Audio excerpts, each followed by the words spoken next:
నరకములన్నింట్లో మహా గొప్పదైనటువంటిది మహారౌరవం. దీని చుట్టూ అగాధమైన కందకం ఉంటుంది.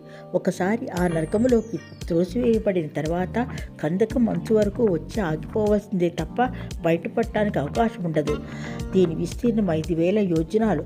ఈ మహాఘోర నరకములో నేల అనేదే కనిపించదు. కింద భాగం అంతా రాగి పలకాన్ని పోలినట్లుండే పెంకులపై నిత్యము అగ్ని ఎగురుతూ విద్యుత్ కాంతులతో సమానమైన కాంతులను వెదజల్లుతుంది.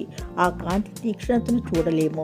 ఘోరకృత్యాలు ఆచరించే వారికి ఇది మొదట శిక్షింపజేసే నరకం. చూస్తుంటే గుండె జల్లుమనిపించే నరకంలోనికి కాళ్ళు చేతులు కట్టేసి యమదూతలు దొర్లించగానే అగ్నికీలలు చుట్టుముట్టుతాయి.